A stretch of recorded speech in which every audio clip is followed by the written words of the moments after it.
에레미야 애가는 총 5장으로 이루어진 성경입니다. 우리가 히브리어 원어로 성경을 보지 않기 때문에 모르고 있지만 이 애가는 시입니다. 그 중에서도 형식이 정해져 있는 정형시, 알파벳 시입니다.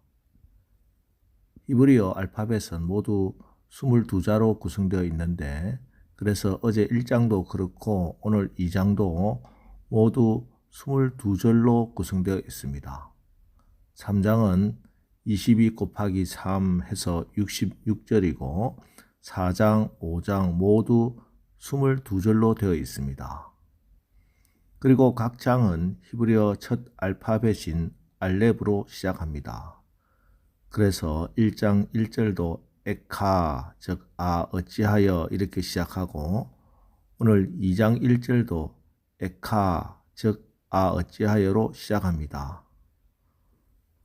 이와 같은 대표적인 것이 시편 119편인데요. 시편 119편은 알파벳 22개로 시작하는 8개 절을 한 개 연으로 해서 22 곱하기 8, 176절로 되어 있습니다. 그리고 또 하나 주목할 것은 보통 선지서들, 앞서 읽은 이사야서나 에레미야서는 앞으로 임할 하나님의 심판에 대한 내용인데 에레미야 애가는 이미 이루어진 일들, 이미 실행된 하나님의 심판과 징계를 직접 경험하고 목격한 다음에 이야기를 기록하고 있습니다. 즉, 앞선 선지서들에서 하나님께서 전하라고 한 심판의 경고가 이렇게 이루어졌다는 하나님의 준엄한 심판의 모습이니 얼마나 비참하고 또 안타깝겠습니까? 그래서 에레미야 애가는 분명 슬픈 내용입니다. 하지만 에레미야는 이 애가를 통해서 그 슬픈 현실과 아픈 마음을 시와 찬미로 승화시키고 있는 것입니다. 지금 딸 시온, 딸 예루살렘의 현실은 어떻습니까? 3절, 맹렬한 진노로 이스라엘의 모든 뿔을 자르셨으며 원수 앞에서 그의 오른손을 뒤로 거두어 들이시고 맹렬한 불이 사방으로 불사름같이 야곱을 불사르셨도다.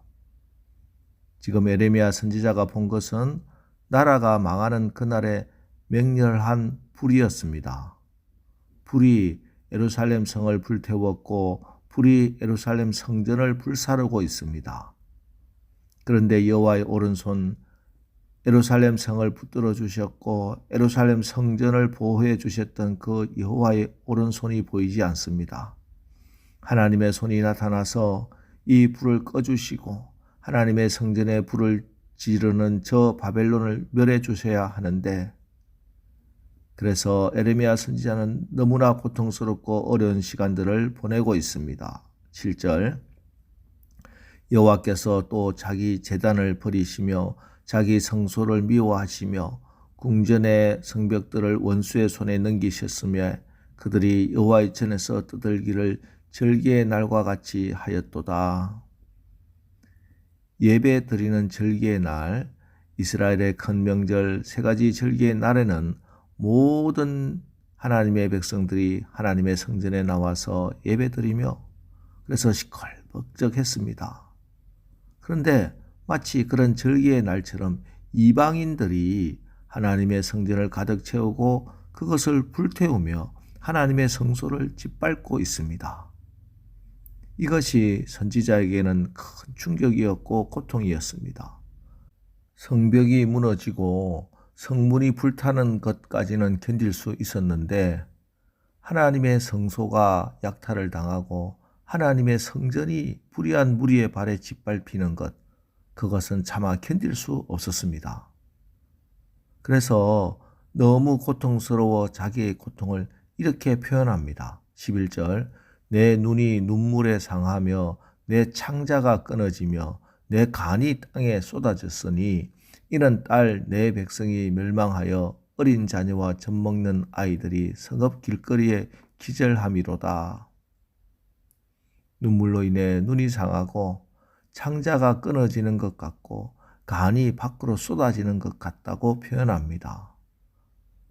말과 글로 표현하고자 해서 이렇게 표현했지만 사실은 선지자가 겪는 고통은 이 글과 말보다 훨씬 더 했을 것입니다.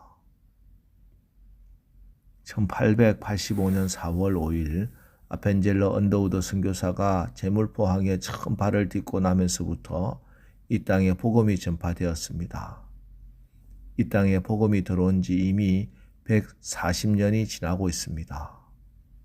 그 당시 복음이 들어올 그 당시에 우리 조선 이 땅은 말로 형언할 수 없을 만큼 어둠과 죄악이 관영했던 세상이었습니다. 백성들은 어디에서도 희망을 찾을 수 없었습니다. 하지만 복음이 들어와서 이 땅에 교회가 세워지고 하나님의 말씀이 선포되면서 백성들은 희망을 가지게 됩니다. 그리고 이 땅에 복음이 들어오고 교회가 세워지면서 함께 하나님의 선물로 이 땅에 들어온 것이 병원과 학교였습니다. 그래서 이 땅이 살아나게 된 세 가지 축은 교회와 병원과 학교라 할 수 있습니다. 그런데 지금 복음이 전파된 지 140년이 된 이때 이 세 가지 축이 한꺼번에 무너지고 있습니다. 교회는 교권주의와 만몬주의의 우상 숭배로 뿌리부터 흔들리고 있고 학교의 교권은 무너지고 학생들은 입시를 위한 도구로 전락되어서 전인 교육은 이미 사라진 지 오래입니다.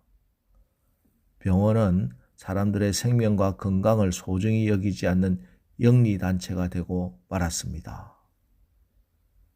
그래서 겉으로 보이는 것은 더 화려해지고 더 많아졌지만 그 내면을 들여다보면 우리의 영혼과 정신은 황폐해져 가고 있고 사람들은 어디에서도 희망을 찾을 수 없는 이런 시대를 살고 있습니다.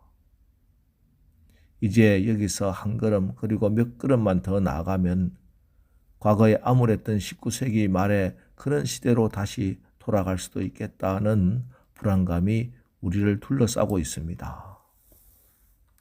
그럼 이제 우리는 어떻게 해야 하겠습니까? 망한 이후에 우리가 아무리 애쓰고 또 탄식하고 울어봐야 아무런 소용이 없는 일이지 않겠습니까? 지금 우리가 어떻게 해야 합니까? 18절, 19절 그들의 마음이 주를 향하여 부르짖기를 딸 시온의 성벽아 너는 밤낮으로 눈물을 강처럼 흘릴지어다. 스스로 쉬지 말고 내 눈동자를 쉬게 하지 말지어다. 초저녁에 일어나 부르짖을지어다.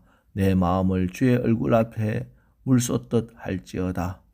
각 길 어귀에서 주려 기진한 내 어린 자녀들의 생명을 위하여 주를 향하여 손을 들지어다 하였도다. 큰 소리로 주님께 부르짖으라고 말씀합니다. 밤낮으로 눈물을 강물처럼 흘려라. 쉬지 말고 울부짖으라. 내 눈에서 눈물이 그치게 하지 말라고 하십니다. 여러분, 우리가 일하면 다만 우리가 일할 뿐입니다. 그러나 우리가 기도하면 하나님이 직접 일하십니다. 콘센트에 플러그를 꽂아서 전원에 연결될 때 모든 전기 기구들이 발전소의 강력한 전기의 힘을 얻을 수 있는 것처럼 우리가 기도하면 우리의 힘과 능력이 되시는 하나님과 연결됩니다. 내가 기도하면 하나님의 도움과 능력으로 살아갈 수 있습니다. 우리 하나님은 일을 행하시는 여호와, 그 일을 만들며 성취하시는 하나님이십니다. 그분이 당신의 자녀들에게 말씀합니다. 너는 내게 부르짖으라. 너는 밤낮으로 눈물을 강처럼 흘릴지어다. 쉬지 말고 초저녁에 일어나 부르짖을지어다. 그러면 내가 너에게 응답하겠다. 내가 그 모든 문제를 해결해 주겠다. 여러분, 기도가 해답입니다. 아무리 어려워도 기도하면 길이 보이고 기도하면 소망이 생깁니다. 오늘 에레미야 선지자의 애가를 통해서 다시 한번 지금은 기도할 때임을, 간절히 다급하게 기도할 때임을 깨닫고, 그래서 우리가 마땅히 기도해야 할 그 기도를 드리는 이 새벽제단이 되시기를 주님의 이름으로 축원합니다. 기도하겠습니다. 하나님, 지금 나라가 망하고 성벽이 불타고 성전이 유린되는 모습을 보고 흐르는 눈물로 인해 눈이 상하고 창자가 끊어지는 것 같고 간이 밖으로 쏟아지는 것 같은 그 고통 속에 있는 에레미야의 심정을 우리가 읽었습니다. 우리가 마땅히 기도해야 할 때 기도하지 않으면 우리 아버지의 마음이 이 에레미야의 마음보다 더 고통스럽다는 사실, 오늘 이 새벽 다시 한번 깨닫게 하시고 우리가 우리 가정과 교회와 나라를 위해 간절히 정말 간이 저리도록 기도하여 하나님의 긍휼하심과 자비하심의 은총을 받게 하옵소서. 예수님의 이름으로 기도합니다. 아멘. 자, 이제 오늘 말씀을 붙들고 주여, 우리가 주님의 애통하는 심령으로 기도할 때 우리를 불쌍히 여기사 우리 가정과 교회, 특별히 우리나라가 다시 회복되게 하옵소서. 이제 오늘 말씀을 붙들고 우리 합심해서 기도하고 나가겠습니다. 우리 기도하겠습니다.